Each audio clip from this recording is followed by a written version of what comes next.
Bien bonjour et bienvenue dans cette vidéo dédiée à la lecture commentée du chapitre 7 dédié à la notion de force et à son application à la gravitation universelle et au poids. Alors, euh, n'hésitez pas à regarder cette vidéo plusieurs fois, à vous arrêter, à revenir en arrière si vous ne comprenez pas une notion abordée, hein. Voilà.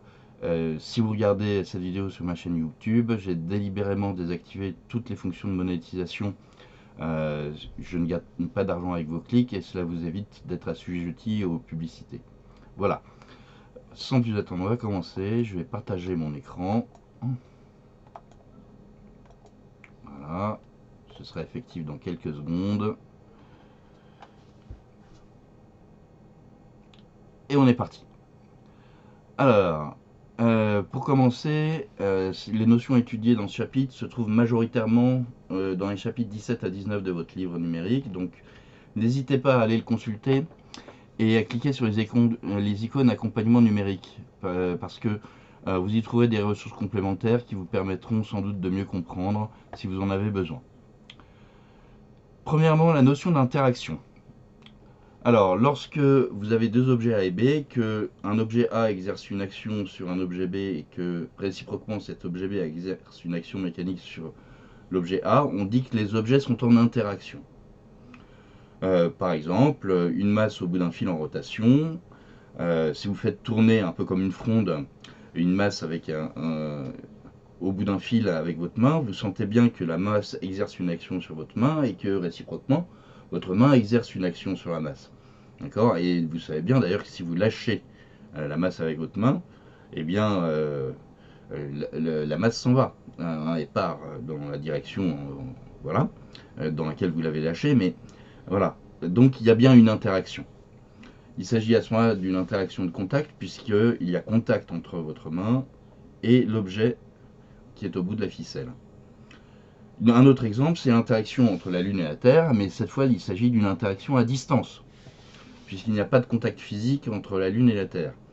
Et je ne l'ai pas précisé dans mon cours, mais vous en connaissez une autre, c'est l'interaction magnétique. Lorsque vous avez un aimant et un objet métallique, eh bien, vous savez bien qu'il y a une interaction à distance entre les deux. Voilà. Donc tout cela sont des choses dont vous avez déjà entendu parler, c'est un peu de clarification en termes de vocabulaire. À présent, on va s'attacher à modéliser une action. Alors, en physique, le mot modéliser a un sens bien particulier. Il s'agit de représenter un concept un peu compliqué d'une manière simplifiée, et ça permet de mieux comprendre les choses et de les représenter d'une manière plus simple. Et donc, c'est le concept de force qui permet de modéliser une action mécanique. Et pour représenter une force, eh bien, on utilise tout simplement une flèche. On parle aussi dans les instructions officielles de segment fléché ou de vecteur, sauf que la notion de vecteur, vous la verrez en mathématiques en classe de seconde. Donc c'est un petit peu compliqué pour moi de vous expliquer ce qu'est un vecteur, mais vous verrez ça en classe de seconde. Et pour caractériser complètement une force, il faut déterminer 4 éléments: une direction, un sens, un point d'application, autrement dit l'endroit où la force s'applique à l'objet, et une intensité ou valeur. Je vais prendre un exemple, vous allez comprendre. Voilà. Vous avez donc ce personnage qui tire un chariot avec un câble. Eh bien, la direction de la force, c'est la droite portée par le câble. Le sens, eh bien, c'est du chariot vers le personnage. Ce sens est matérialisé par la flèche. Un point d'application, eh bien, c'est le point noté I sur ce schéma. Autrement dit, c'est le point de contact entre le câble et le chariot.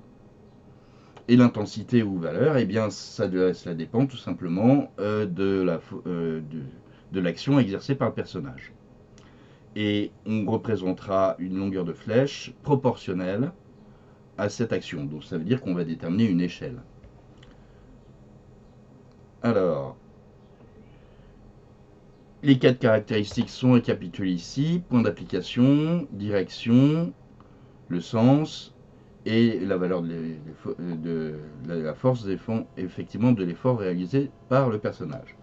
Alors, la valeur d'une force, c'est une grandeur nouvelle pour vous, qui s'exprime donc en newton, une nouvelle unité, symbole N majuscule. Et donc pour représenter graphiquement la force, on va utiliser une échelle tout simplement. Par exemple, si on prend une échelle de 1 cm pour 2 newtons, eh bien une force d'une valeur de 10 newtons sera représentée par une flèche de 5 cm de longueur. C'est proportionnel. Alors comme toute grandeur, une force se mesure, et l'appareil qui permet de mesurer une force, c'est le dynamomètre. Alors vous en avez ici un exemple qui est schématisé. Je vais réduire un petit peu mon échelle. Voilà. Encore un peu.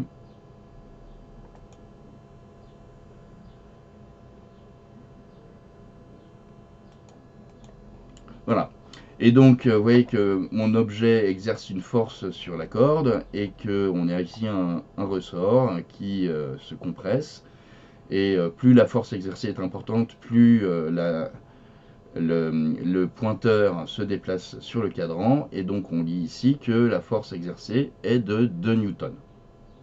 Voilà le fonctionnement d'un dynamomètre. Alors, on va appliquer ça à la gravitation et au poids. Et dans un premier temps, à la gravitation universelle.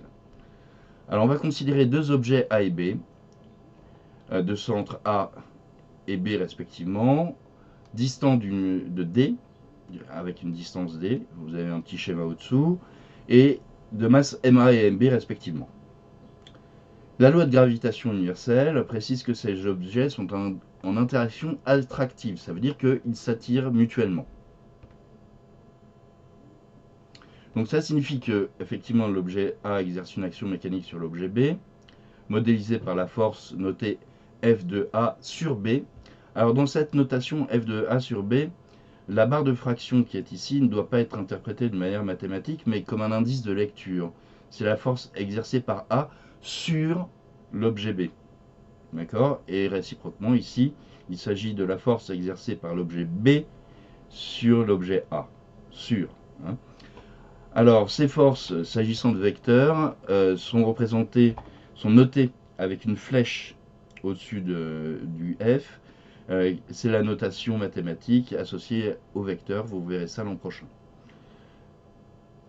Alors, si on les caractérise, ces forces, eh bien, leur direction est la même, c'est la droite AB. Par contre, elles sont de sens opposé. F exercé par A sur l'objet B va de B vers A, tandis que, et inversement, la force exercée par B sur A va de A vers B. Le point d'application de F de la force exercée sur B est bien sûr le point B, et réciproquement, la force exercée sur l'objet A est A. La valeur de sa force est la même, et elle se calcule de la manière suivante. F de A sur B égale F de B sur A, c'est GMAMB sur D au carré. G est une constante, alors ne la prenez pas par cœur, elle vous sera donnée dans les énoncés. Par contre, il faut que vous connaissiez son unité. 6,67 fois 10 puissance moins 11 newton mètre carré par kilogramme carré. Alors F, la force est effectivement exprimée en newton, on l'a dit. Les masses sont exprimées en kilogrammes et la distance en mètres. Donc prenez-y garde, il faudra effectuer les conversions lorsque ce sera nécessaire. Vous avez ici un premier exemple, on va calculer la force gravitationnelle F1 exercée par la Terre sur la Lune. Vous avez les masses de la Terre et de la Lune données dans l'énoncé. La distance Terre-Lune est donnée en kilomètres. Donc on va appliquer la formule au-dessus avec une première chose à faire, c'est de convertir la distance entre la Terre et la Lune, qui est exprimée ici en kilomètres, en mètres. Vous voyez que dans mon application numérique ici, j'ai indiqué 3,50 fois 10 puissance 8, ce qui est la conversion en mètres de 3,50 fois 10 puissance 5. Et on trouve une valeur de 2,39 fois 10 puissance 20 newton, en notation scientifique.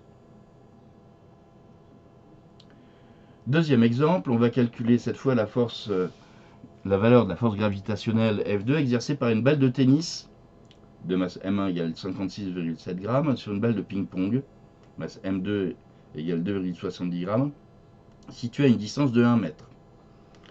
Et on va essayer de comparer F1 et F2. Alors, évidemment, ces objets n'ont pas du tout la même taille ni la même masse. mais le principe est strictement le même. On utilise la même formule, G M1 M2 sur L au carré ici, puisque la distance, je l'ai notée L. Et donc, cette fois-ci, il faut convertir les masses qui sont données en grammes en kilogrammes, et on trouve donc 1,02 fois 10 puissance moins 14 newtons. Pour comparer ces deux forces, F1 et F2, eh bien, moi j'ai choisi de calculer un rapport. Et si on calcule le rapport F1 sur F2, on trouve 2,34 fois 10 puissance 34. S'agissant d'un rapport de deux grandeurs ayant la même unité, je vous rappelle que ce rapport n'a pas d'unité.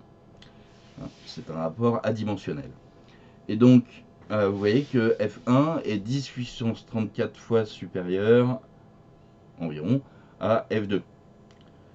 Et donc, ça met en évidence que la force gravitationnelle n'a une valeur significative que lorsque l'un des objets au moins a une masse élevée. Et effectivement, d'une manière très concrète, vous ne pouvez pas mesurer 10 puissance moins 14 newtons. Et effectivement, vous n'avez jamais vu une balle de ping-pong graviter autour d'une balle de tennis. Ce n'est pas possible. Parce que l'intensité de la force d'attraction gravitationnelle est trop faible. Ça ne veut pas dire que cette force n'existe pas. Cette force, elle est notamment responsable de la cohésion des particules à l'intérieur du noyau atomique. On en a parlé en début d'année. Maintenant, le poids. De quoi s'agit-il? Il s'agit de la force ressentie sur une planète du fait de l'attraction gravitationnelle. Et donc, comme toute force, il s'exprime en newtons. Et se mesure avec un dynamomètre. Et donc, si je veux représenter le poids d'un objet, vous avez donc ici ma balle de tennis, eh bien le point d'application, c'est ce qu'on appelle le centre de gravité, autrement dit le centre de symétrie de la balle. Sa direction est verticale, donc en fait vers le centre de la planète sur laquelle on se trouve, vers le bas bien sûr, et pour la valeur, on va voir comment ça se calcule. Alors, je reprends toujours la formule de la gravitation universelle. Le poids P, c'est G mt m sur r au carré, où mt est la masse de la Terre, r le rayon de la Terre, et m la masse de mon objet. G la constante de gravitation universelle. Dans le cas du poids sur Terre, la masse de la Terre est une constante, et le rayon de la Terre également. C'est approximatif, puisque la Terre n'est pas exactement sphérique, mais c'est une approximation raisonnable. Et donc, ce que j'ai noté petit g, qui est donc le produit Gm de la constante de gravitation universelle grand G fois la masse de la Terre divisé par le carré de la rayon de la Terre, est une constante. Et cette constante, petit g, est appelée intensité de la pesanteur. Et sur Terre, si vous faites le calcul, vous avez tous les éléments numériques pour le faire, vous trouvez 9,8 newtons par kilogramme. Qu'est-ce que ça signifie? Ça signifie que poids et masse sont proportionnels.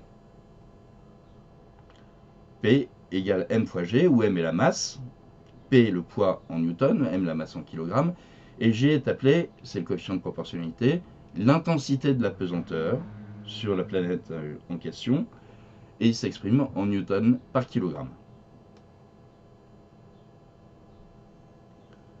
Alors, premier exemple, on va calculer le poids du corps d'un élève de masse m égale 55 kg sur la Terre, et je vous donne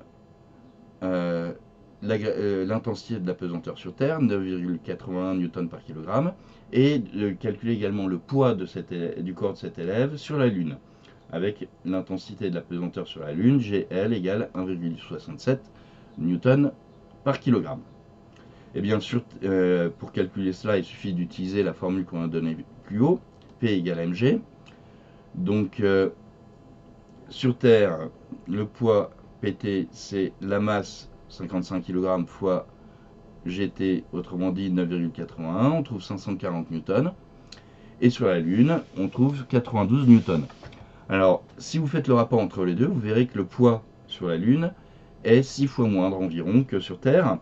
Ce qui permet, par exemple, si vous avez lu Tintin, on a marché sur la Lune, Cela permet aux Dupont de faire des bonds absolument considérables sur la Lune, puisque l'intensité de la pesanteur étant moindre, leurs performances physiques sont supérieures.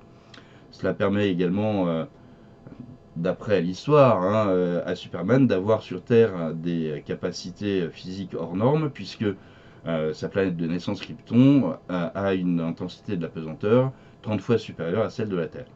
Voilà. Ensuite, deuxième exemple, on va calculer le poids du sac à dos d'un randonneur à Marseille, donc au niveau de la mer, et au sommet de l'Everest, hein, en admettant qu'il se rende sur le toit du monde. Et effectivement, puisque la distance entre le centre de la Terre et la personne n'est pas exactement la même, eh bien l'intensité de la pesanteur n'est pas non plus exactement la même. Et on va voir si la différence est significative. Donc, on calcule le poids à Marseille, on trouve 196 newtons. On calcule le poids au sommet de l'Everest, on trouve 195 newtons. Et ce qu'on observe, c'est une différence de 1 newton. Et si on rapporte cette différence de 1 newton à la grandeur considérée, donc si on rapporte cet écart à la 195 newtons, on trouve 0,5%. Donc un écart qui est extrêmement faible. Donc si on reste dans des altitudes relativement proches, on peut considérer en première approximation, sans faire une erreur colossale, que l'intensité de la pesanteur est constante. Et un warning important, attention, dans le langage courant, il y a confusion entre poids et masse. Vous voyez par exemple ici l'image d'une boîte de conserve, et il y a une indication en bas de cette boîte de conserve, poids net, avec un résultat exprimé en grammes. D'après ce qu'on vient de voir, le poids ne devrait pas être exprimé en grammes, mais en newtons. Il y a donc confusion. En fait, ce qui est indiqué, ce n'est pas le poids, c'est la masse. Et d'ailleurs, ce qui nous intéresse de savoir, ce n'est pas le poids de cette boîte de conserve, c'est la masse, puisque, je vous rappelle la définition de la masse, c'est la quantité de matière qu'il y a. La masse d'un objet, c'est la quantité de matière qu'il y a dans un objet. Or, ce qui nous intéresse de connaître, c'est pas la valeur de la force qui attire cette boîte de conserve vers le sol. Non, ce qui nous intéresse vraiment, quand on lit les indications sur une boîte de conserve, c'est de savoir quelle est la quantité d'aliments qu'on a dedans. Donc c'est bien la masse qui est intéressante. Et donc il faudrait écrire non pas poids net, mais masse nette. Alors dans le langage courant, il y a confusion entre les deux. En physique-chimie, il est absolument indispensable de faire le distinguo entre les deux parce que ce sont deux grandeurs différentes qui s'expriment dans deux unités différentes et qui représentent des choses différentes. Voilà, donc soyez rigoureux dans l'emploi du vocabulaire. Et dernier point, pesanteur et énergie. Alors, un objet en altitude possède une énergie, qu'on appelle énergie potentielle ou énergie de position. Et cette énergie, eh bien, elle est proportionnelle à la masse de l'objet, à son altitude et à l'intensité de la pesanteur. Ça veut dire par exemple que plus l'altitude de l'objet est élevée, plus son énergie potentielle augmente.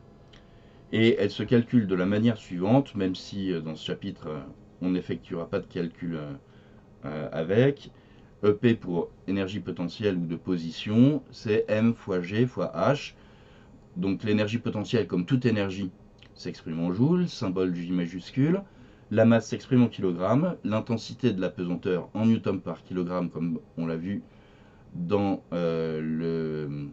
la partie précédente, et l'altitude de l'objet s'exprime en mètres. Voilà. C'est la fin de ce chapitre. Je vous souhaite une bonne journée. J'espère que vous l'avez bien compris.